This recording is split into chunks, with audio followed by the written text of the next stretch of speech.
So here is something fun to put together. This is pesto, and you might be familiar with making pesto with basil, and I've shown you that before, but today I'm going to use some fresh ingredients from the garden.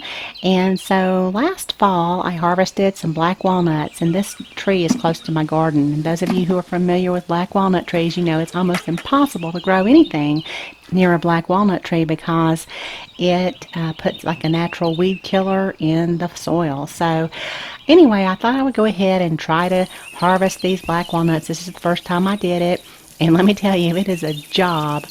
But I'll do a video on that later this year. I just wanted to show you a few of the steps here. You have to let them dry real well. So these have been drying in my garage all winter. And don't even think about trying to crack these until they are ready, because I did that earlier in the fall and it was so much harder. So these are perfect. They have like a little crack forming there on the top of the nut, and that's where you will just hit it with a hammer and they break open very easily that way. I like to do this out on my driveway with some towels. And so I picked the nut meat out of these black walnuts. So those of you who are familiar with black walnuts compared to the English walnut, which is what we normally buy at the store, this has a much richer flavor, and I was very impressed with the flavor. I don't know that I'll do this again, but they are very good. So some of the other ingredients I'll be using is the spinach that I've also planted in October, and some of the cilantro. So both of these overwintered beautifully in the garden without protection. We had some snow, but they are doing great this spring. So I wanted to go ahead and harvest some while it's just beautiful before everything starts to bolt and the temperatures start to heat up. So this is something I'll be doing again and again. I now know that these are two things that I can grow and have all winter long in my garden. For this recipe, I'll need about 2 cups of fresh spinach leaves, and I'll need about a half a cup of cilantro leaves. I'm also going to use some garlic chives. I also had 1 bulb of garlic as my last bulb, so I'll be using this in the pesto recipe as well. So here are the ingredients if you'd like to jot them down. They'll also be below the video if you'd like to print them out. Of course, you can always do a little screenshot if you're watching this on your mobile device. So I'm going to make some fresh pasta. This pesto you can use for many different things, just like I showed you with the basil pesto, and I'll leave a link up here for you if you'd like some different ideas of ways to use your pesto. And I went over in more detail how to make the pasta in my spinach lasagna recipe earlier this winter. So I won't go into a lot of depth this way because I don't know how you're going to use your pesto, and this is really a pesto recipe. So I'm going to go ahead and let this pasta dough rest while I get the pesto ready. So this is really easy. We're going to use some of the black walnuts along with some fresh grated Parmesan cheese, and then the cilantro along with the garlic chives, and the last bulb of the garlic that I have along with some olive oil and a fresh lemon. So I want to go ahead and toast the black walnuts, and I'm going to do this in my toaster oven. You'll want to keep an eye on it because they will burn very fast. So just let those toast until you smell them. And now I'm going to take the stems out of the spinach, and we'll go ahead and pop the stems in the composter. And I'm just pulling them off of the back of the leaf. It's real easy if you just fold it, and then you can just pull that stem right out. I'm also going to take the leaves off of the cilantro because these stems can be pretty tough.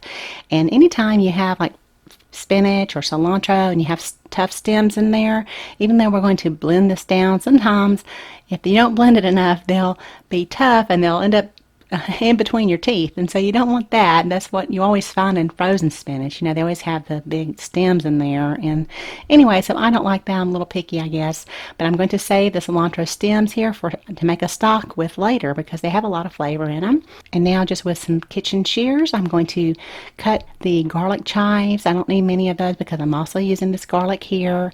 And the cloves in here are very small. This is my last bulb, like I said, and it's the last one. That's why it's so small. So I like to cut the woody root end off of my garlic when I use it. So I went ahead and peeled them. I'll just go ahead and grate this so it'll incorporate into the pesto nicely. And I'm going to blanch the spinach leaves because it'll help keep the color nice. And spinach is just one of those vegetables that's good if it's cooked very fast. So I'm just submerging it into the hot water for about 30 seconds and then into the ice cold water, which I have a colander and ice cold water off here to the right, and that will just stop the cooking process. And then I just want to remove some of the excess water.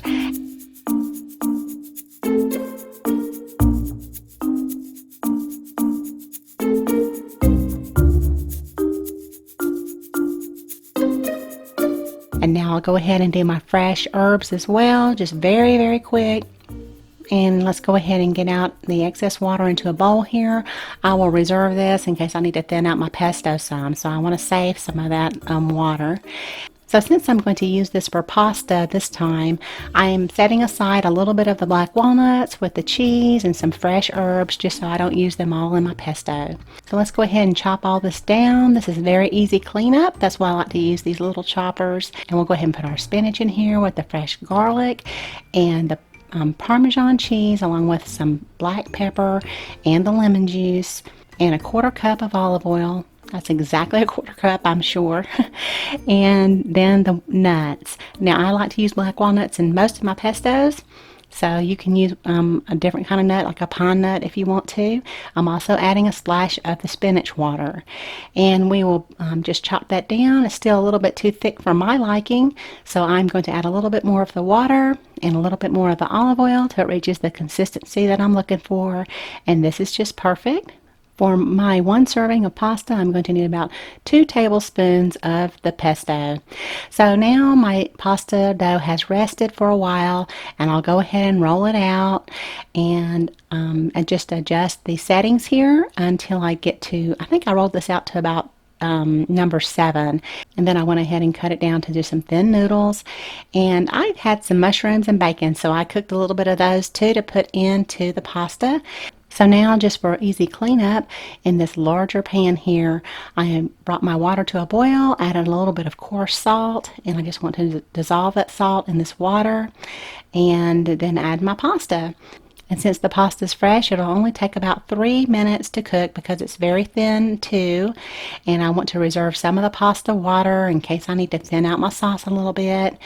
And then I went ahead and drained the water and set my pasta aside while I got the sauce ready. So let's go ahead and heat up a little bit of the pasta water. I went ahead and added a little bit of the mushrooms along with the pesto, and I added some of the bacon crumbles.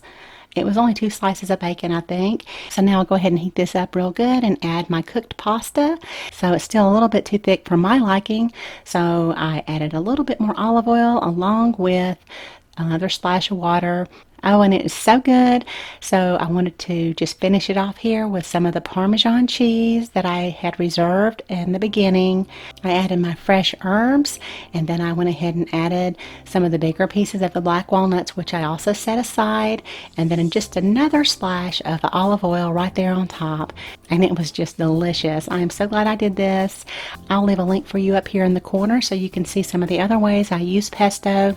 In that example, I used basil pesto, but basically pesto, once you get it made, it's just so easy to incorporate in many different dishes, like eggs, and then of course pasta like you see here with bread and bread topping. So I hope you can check that out. And for some more ideas of ways you can use other ingredients you might be growing in your garden, you're welcome to head over to my channel, where over there you can check out the playlist section, and I'll have more ideas for recipes for you there. As always, please feel free to share this on your favorite social media. I sure would appreciate it. Thank you so much for watching, and y'all have a beautiful day.